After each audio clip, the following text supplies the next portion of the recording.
A continuación, veremos la introducción de los sistemas de gestión en procesos analíticos. Para ello, estaremos tocando tres grandes temas: el enfoque a procesos, la documentación de los procedimientos y los objetivos de calidad. Bueno, pues iniciamos. Para tener el enfoque de procesos, lo primero que debemos de conocer es cómo tenemos y cómo hemos construido, mantenido y evolucionado un sistema de gestión. En la manera tradicional, los sistemas de gestión antiguamente se llamaban o eran conocidos como sistema de gestión de la calidad.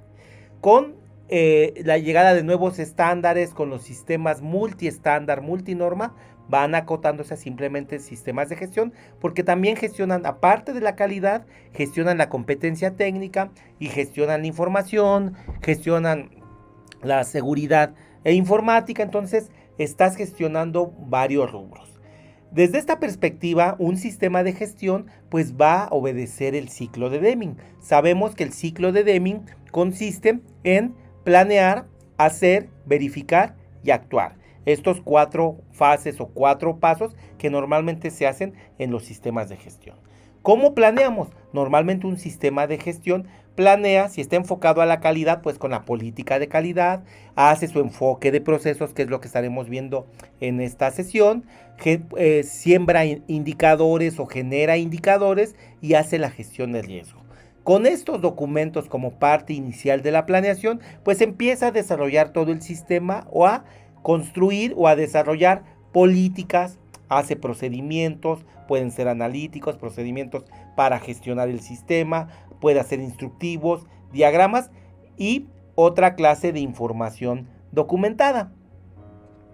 Habitualmente un laboratorio clínico pues va a estar prestando un servicio, el servicio de análisis clínicos, va a estar haciendo exámenes o análisis y va a tener entonces una fase preexamen o preanalítica, una fase analítica o examen y una fase postanalítica o postexamen.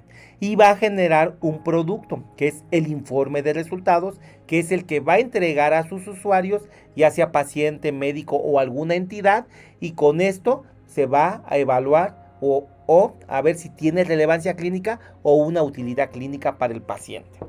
Desde esta óptica vamos a estar haciendo entonces servicios, exámenes y productos. Cada vez que un servicio, examen o un producto se desapega de lo establecido o nos genera un incumplimiento, se tendrá que levantar una hoja de incidentes o una hoja de evento adverso para que esto se investigue. Muchos de estos van a ser incumplimientos, y si hay un incumplimiento de un requisito, entonces se puede catalogar como no conformidad. Durante el sistema de gestión, pues vamos a estar evaluando la satisfacción de los clientes, el cumplimiento de objetivos, el cumplimiento de requisitos, detectando si incumplimos los requisitos, detectando las no conformidades y manteniendo indicadores. Con esto vamos a estar verificando que el sistema de gestión esté funcionando. Con estos indicadores y con toda la información que se verifique, vamos a hacer análisis de datos. Y con estos datos y este análisis que estemos haciendo, vamos a generar informes. A partir de ellos vamos a tomar acciones y vamos a mejorar los diferentes procesos del laboratorio o las actividades o aquello que estemos detectando con este análisis de datos. Y entonces con esto se cierra el ciclo virtuoso, y con estas acciones y esta mejora continua, si es necesario, vamos a modificar procesos, vamos a ajustar la política de calidad, a seguir implementando otros indicadores o gestionando los que tenemos y gestionando el riesgo que tiene el laboratorio. A esto se le conoce como la parte de la mejora continua, que están enfocados esta parte del ciclo de Deming. Para tener el enfoque de procesos es una herramienta esencial y que nos permite sobre todo pues controlar muchos aspectos del laboratorio. Pero ¿qué es un proceso? Un proceso es un conjunto de actividades mutuamente relacionadas, las cuales transforman elementos de entrada en elementos de salida.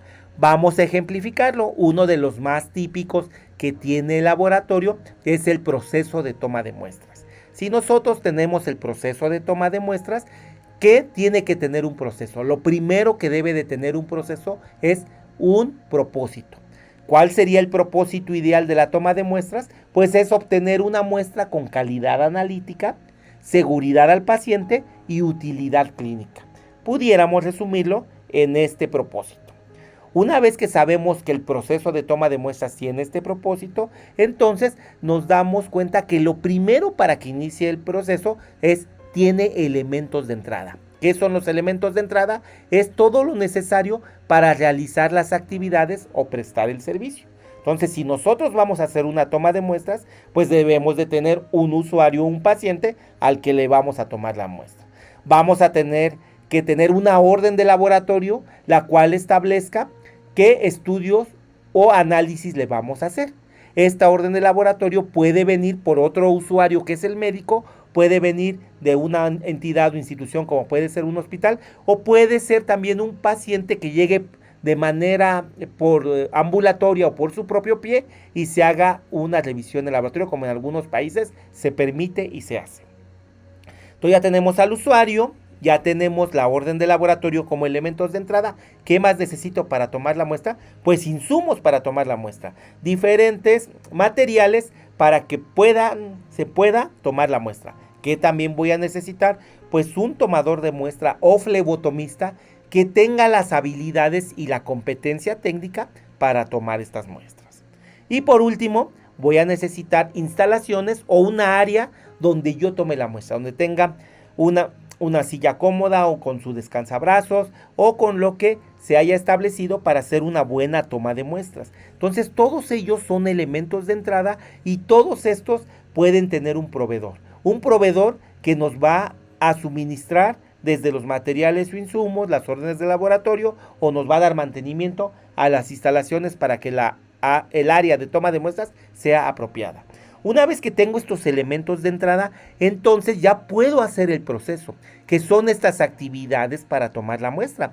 Lo primero que va a hacer, pues va a llamar al paciente por su nombre, le va a dar indicaciones, le va a hacer una entrevista, le va a preguntar si viene en las condiciones que se le dijeron, que venga en ayuno, que venga con aseo bucal, dependiendo el estudio que se le vaya a hacer.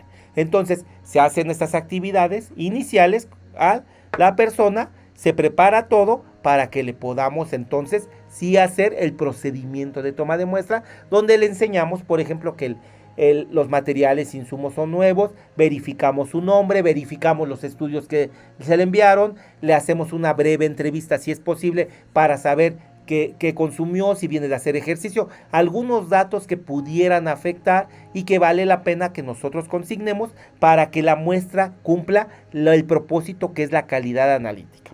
Posteriormente, pues vamos a generar esta muestra, la vamos a poner a lo mejor en una gradilla junto con otras muestras y vamos a tener un procedimiento para poder enviarlas al laboratorio para su proceso.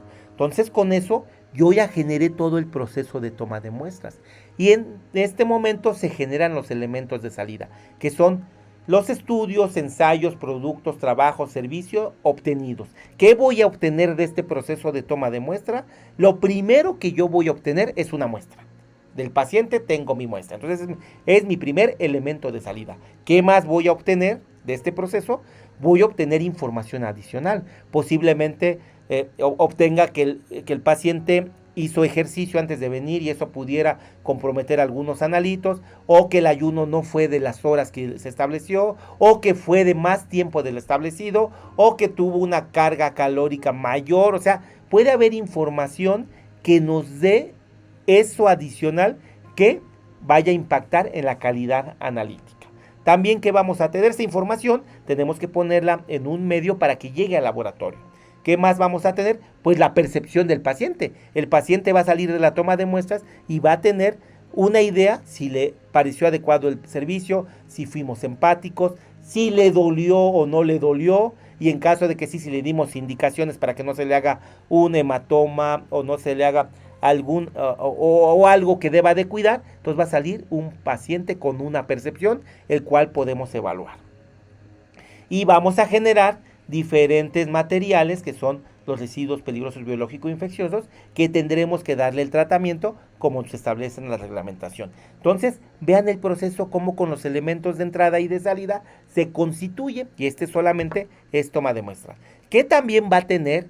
Pues vamos a poder sembrar indicadores para ver cuántos pacientes llegan, cuántos llegan en las condiciones, si tenemos el material, una serie de cosas que nos permitirán medir e ir mejorando todo el proceso. También podemos tener indicadores, tiempo de atención, si le dimos los datos, también podemos tener indicadores en los elementos de salida, si las muestras cumplieron la calidad analítica al ser llevadas al laboratorio, si tuvo la información, la percepción del cliente también poniendo indicadores. Entonces podemos sembrar muchos indicadores de gestión para ir mejorando y controlando este proceso.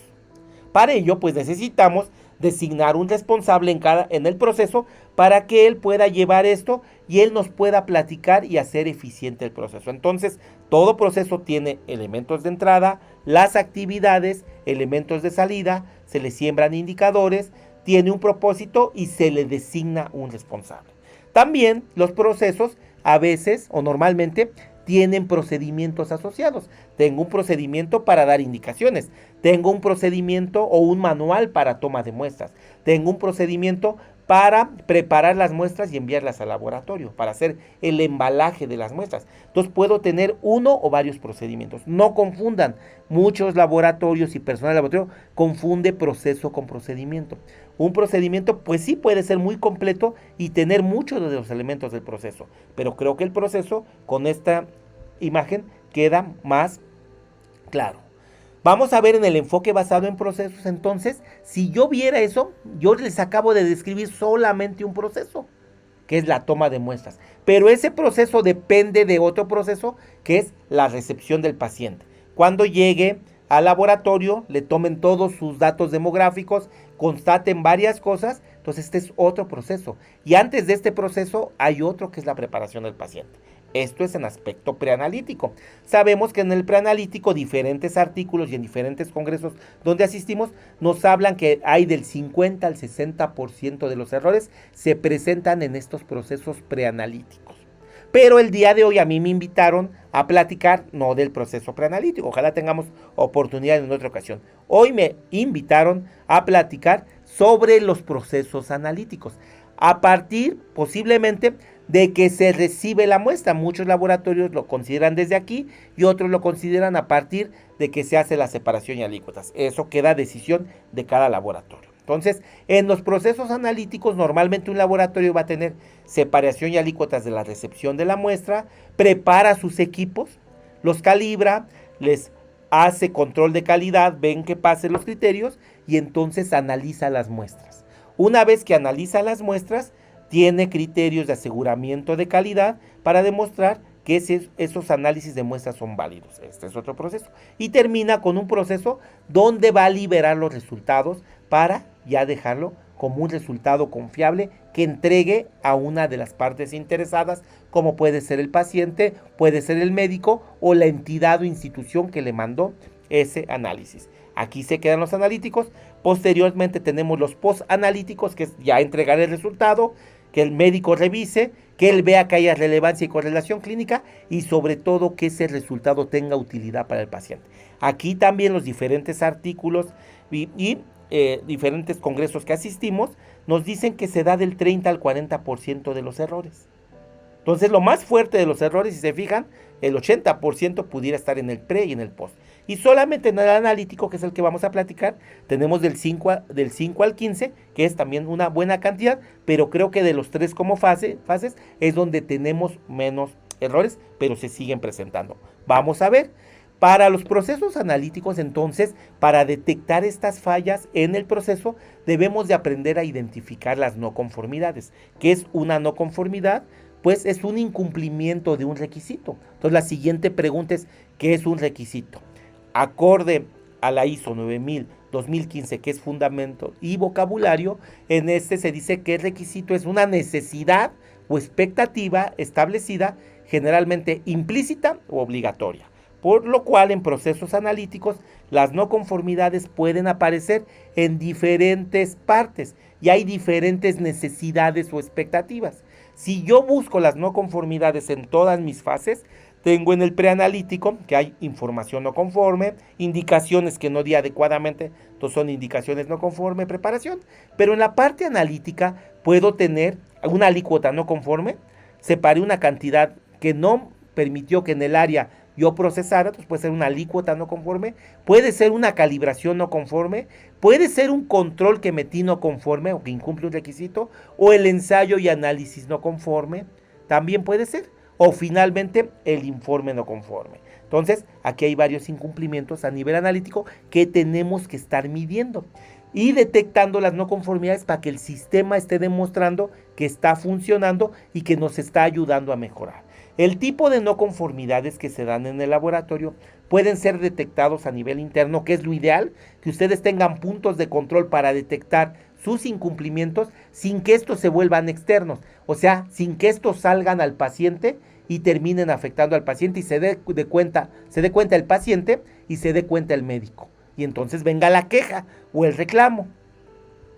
Tenemos también cada vez que hay no conformidades, los que son visibles o externos, que es como un iceberg y que nos causan problemas porque nos pueden hundir el barco, pues son los más graves. Entonces hay que cuidar que no se presenten.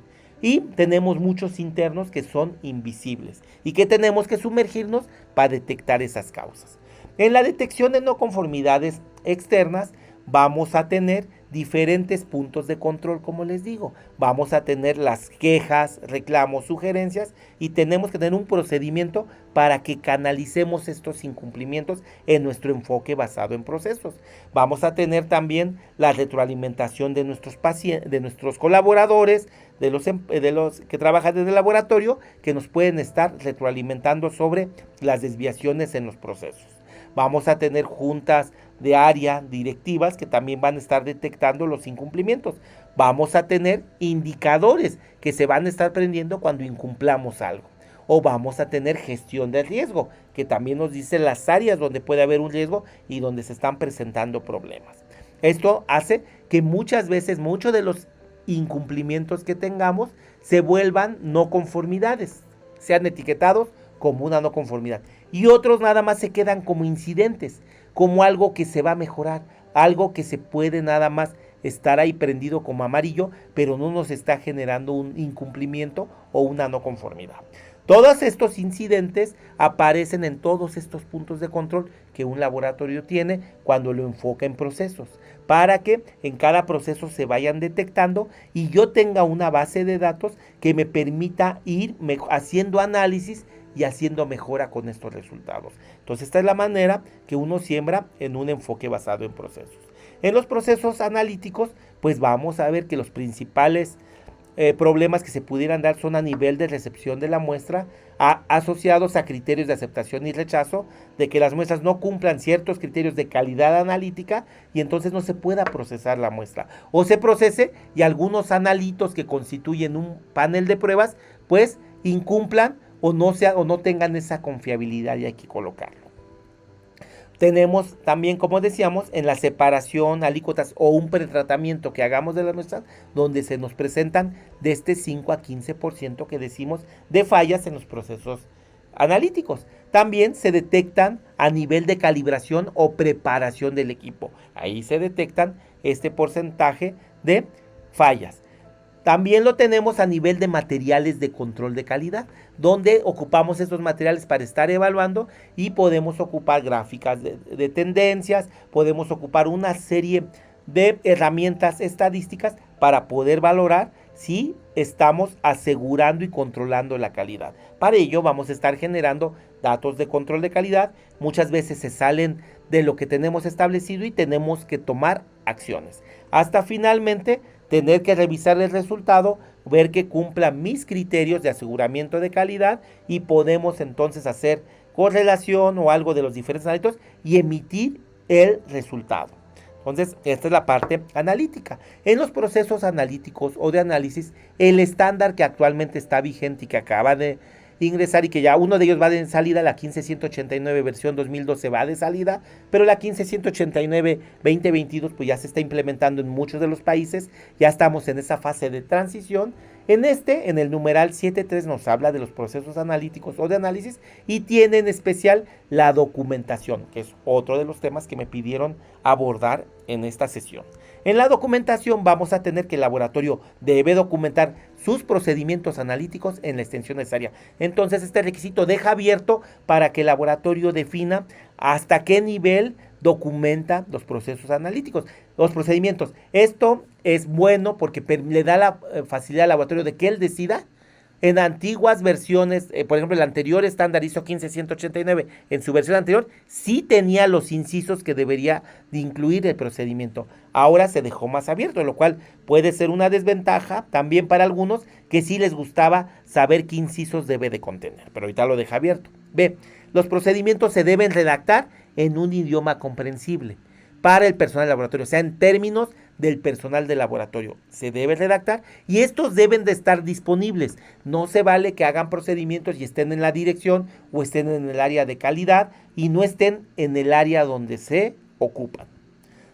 También nos dice que cualquier contenido abreviado del documento debe corresponder al procedimiento. Hay una nota, las instrucciones de trabajo, los diagramas de flujo del proceso o sistemas similares que resumen información clave son aceptables para su utilización como una referencia rápida en la mesa. Hay veces que no tenemos todo el procedimiento, tenemos una guía, tenemos algo visual que permite que nosotros operemos rápido el proceso. ¿Se vale? Sí, y esta nota nos lo permite.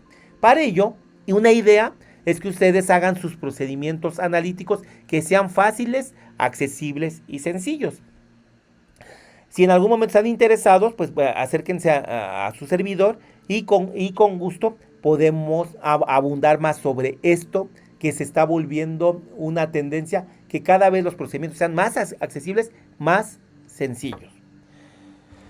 La documentación de los procesos analíticos también nos pide que la información de las instrucciones de uso del producto que contenga información suficiente se puede incorporar en los procedimientos mediante colocando una referencia. También el E nos dice cuando el laboratorio realice un cambio validado en un procedimiento analítico que podría afectar a la interpretación de los resultados, se debe explicar a los usuarios las implicaciones. Y nos dice que todos los documentos asociados con el proceso de análisis deben de estar sujetos al control de documentos y nos manda al 8.3 de este estándar.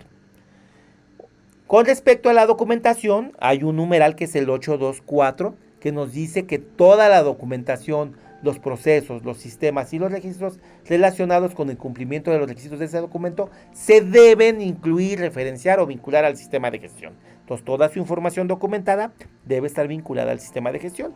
Toda la información que tenga el laboratorio debe de estar en un medio de soporte. Si estuviéramos hace 1000 años, a lo mejor hace 2000, en una tablilla de arcilla, como tenían los sumerios. Pero en el siglo pasado era muy común que los tuviéramos en carpetas con papel. En este siglo aprendimos a tener nuestros procedimientos de manera electrónica y actualmente hay mucha tecnología de la información que nos permite guardar información en diferentes medios de soporte, incluyendo la nube. De ahí que nosotros hayamos evolucionado de primero gestionar documentos, hacerlos, tenerlos en carpetas, ponerles diferentes datos, sellos, y posteriormente empezamos a ver que esta información nos permitía gestionar el conocimiento de nuestro laboratorio. Posteriormente nos dimos cuenta que toda la documentación también permitía que hubiera una experiencia de usuario, que estuvieran disponibles, que fueran sus guías, que le permitieran estandarizar. Y finalmente, la tecnología actual se está integrando y nos está permitiendo almacenar y hacer disponibles los documentos. Entonces, el laboratorio tendrá que ir evolucionando esta parte de la documentación. Porque lo que necesitamos en el 825 es acceso del personal. Que todo el personal involucrado en las actividades del laboratorio debe tener acceso a las partes de la documentación del sistema de gestión. Entonces, cuando se quiere obtener una acreditación o un reconocimiento, es obligado que todo el personal esté involucrado y tenga acceso a estos procedimientos. Además de que es una buena práctica para un laboratorio y esta información está relacionada y que se pueda aplicar a las responsabilidades de la gente. Esto se integra en el sistema de gestión y se mantiene visible para todos nuestros colaboradores. En control de documentos del sistema de gestión nos dice que el laboratorio debe controlar los documentos internos y externos relacionados con el cumplimiento del estándar. También hemos visto históricamente que los laboratorios hacemos procedimientos, podemos tener políticas, manual de calidad, protocolos, organigramas, diagramas de flujo, especificaciones, registros, normas y mapas de proceso. Entonces, este es una variante y ahora sí, una cantidad de documentos que el laboratorio echa a mano. Vale la pena que lo tengan como parte de su sistema. Nota, el estándar nos dice qué documento pueden ser esto: declaraciones de políticas, procedimientos y guías relacionadas con los puestos de trabajo, diagramas de flujo, y nos da una relatoría de todo lo que normalmente existe en un laboratorio hasta llegar a los libros de texto, de los que se extraen los métodos de análisis.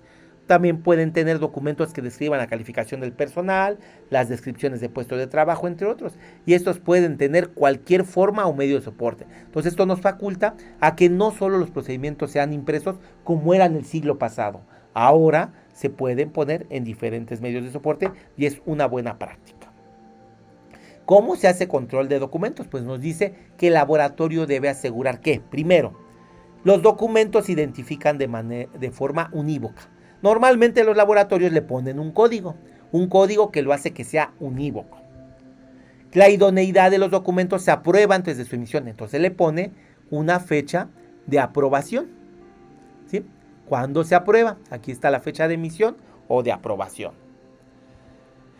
También que los documentos se revisan periódicamente, entonces hay una fecha y hay en los procedimientos cada cuándo, puede ser cada año, cada 2 años, cada 3 años. La organización lo define, o si hay algún criterio de alguien que esté interesado, alguna parte interesada, se apega a ello. Únicamente las versiones autorizadas vigentes de los documentos están disponibles. Entonces hay que controlar que nada más nuestro personal tenga versiones vigentes, que no tenga versiones obsoletas. Que se identifican los cambios. Para ello los laboratorios ponen a veces un control de cambios donde describen en qué parte, qué numeral y la razón del cambio. Incluyeron algo, borraron algo, insertaron algo, ¿no? Vamos a tener también que los documentos están protegidos contra cambios no autorizados. Entonces tiene no solo el control de cambios, sino tiene diferente codificación y responsabilidad de quién elaboró, quién revisó y quién autorizó. Los documentos están protegidos contra acceso no autorizado. O sea, el procedimiento normalmente se hace en un formato que nada más se pueda tener acceso a él y posiblemente leer en un instrumento, en un dispositivo o algo, y que estén protegidos para este acceso no autorizado. Se previene el uso no intencionado de los obsoletos. Entonces, si yo ya cambié de revisión y ya estoy en la revisión 2, pues debo de garantizar que la revisión 1 ya no exista en el laboratorio y yo haya recogido o ya no tenga disponible esa revisión anterior. Se conserva al menos una copia en papel o electrónica de cada documento. Entonces, si yo ya cambié a la revisión 2, me quedo con una copia electrónica de la 1 y la guardo, o con una copia física y la guardo en un archivo físico. Ustedes definan como laboratorio cuál es lo mejor. El laboratorio también debe asegurar que los documentos están protegidos contra cambios no autorizados, por eso llevan personal que autoriza. El control se puede hacer mediante software que limite los cambios, que impida que la gente le haga modificaciones, o impresión de copias controladas que llevan un sello como se hacía con versiones anteriores. Los documentos están protegidos contra el acceso no autorizado. Esto se hace con el software, usuario y contraseña para que no cualquiera entre, y áreas o secciones restringidas con puertas, con mecanismos biométricos para evitar que este software esté en algún lugar. Se previene el uso no intencionado de los documentos obsoletos. Siempre hay que cuidar que nuestros colaboradores no tengan documentos obsoletos. Hay que retirarlos, dejar una copia digital, ponerle marca de obsoleto si es necesario y recuperar las copias controladas o aquellos que pudieran quedar después de que cambiamos la versión. Se conserva al menos una copia en papel o electrónico de cada documento controlado obsoleto. Entonces sale el obsoleto, pueden conservarlo electrónico o una copia física. Entonces pueden hacer un respaldo digital o una copia de documento en físico en un lugar con su marca de obsoleto.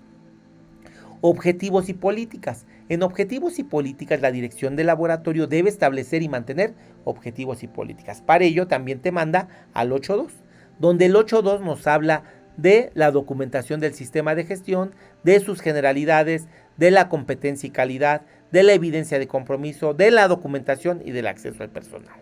Entonces, un laboratorio debe establecer primero requisitos, satisfacer las necesidades y los requisitos de los pacientes y usuarios. Ya dijimos que cuando incumplimos un requisito, se genera la no conformidad.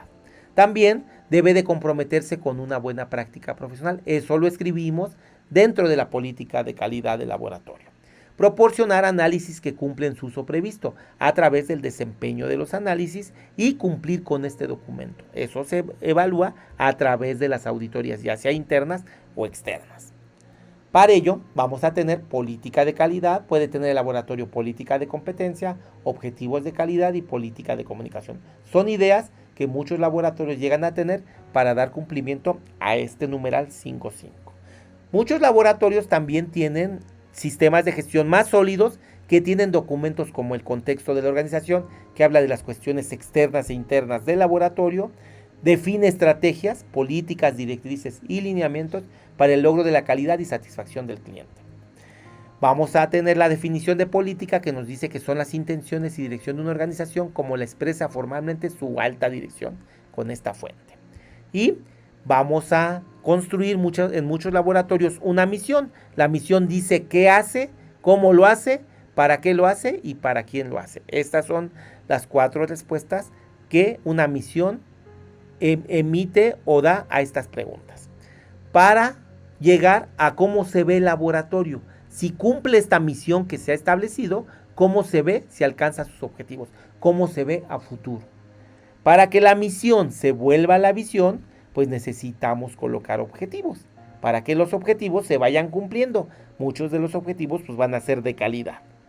Y muchos de los objetivos van a estar vinculados a este numeral 5.5 que vimos en la diapositiva pasada, que tiene que ver con objetivos y políticas. Finalmente, a todo esto se le llama filosofía organizacional. Entonces, un laboratorio, una idea o una muy buena práctica es que tenga su misión, su visión, sus objetivos, sus políticas y lineamientos basados en el contexto de la organización. En objetivos y políticas también se pide que el laboratorio debe establecer indicadores de la calidad para evaluar el desempeño respecto a aspectos claves de los procesos tanto preanalíticos, analíticos y posanalíticos. Los indicadores de calidad están descritos en el 8.8.2, donde se debe planificar el proceso para el seguimiento de los indicadores de calidad. En este se establece que los indicadores de calidad deben de establecer objetivos, tener una metodología, una interpretación, colocar unos límites, hacer un plan de acción, poner cuánto va a durar el seguimiento del indicador, revisarlos periódicamente y checar que sean idóneos para su organización. Los tipos de indicadores de calidad nos pone una nota, incluyen por ejemplo el número de muestras inaceptables respecto al número recibido, el número de errores en el registro o la recepción de muestras o ambos y el número de informes corregidos. Son algunas ideas que les da la nota de este estándar. En los indicadores, pues acuérdense colocarlos en las 3 fases, es la buena práctica y así nos lo pide. Y también, si es necesario, hacer una política de seguimiento de indicadores. Es una excelente práctica en los sistemas de gestión. Los indicadores de calidad como ideas, recuerden que lo que les he estado poniendo en diapositivas con el foquito son ideas que hemos visto en laboratorios que traen buenos sistemas de gestión, pues establece indicadores de calidad de las 3 fases, preexamen, examen y postexamen, o preanalítica, analítica, postanalítica. Estos indicadores, pues hay que realizar el seguimiento, hay que evaluar su desempeño y hay que ir observando aspectos críticos del proceso. Ya vimos lo que son los procesos y lo que es enfoque de procesos y cómo podemos ir sembrando los indicadores. La planificación pues nos va a incluir objetivos, metodología e interpretación, como ya lo comentábamos en la diapositiva anterior. Los indicadores los vamos a estar revisando periódicamente para asegurar su adecuación continua. Entonces, podemos tener indicadores asociados a pacientes, usuarios, clientes o derechohabientes, asociados al producto, servicio, examen, asociados al proceso, ya habíamos puesto proceso de aseguramiento de calidad, proceso de calibración, o si es un proceso preanalítico, proceso de toma de muestras. A recursos, indicadores para ver si estamos haciendo eficientes los recursos. Esto nos lleva a 2 conceptos: eficacia, que es alcanzar los objetivos, y eficiencia, que es alcanzar los objetivos con la menor cantidad de recursos. Y pues con esto doy por terminada esta sesión. Muchísimas gracias.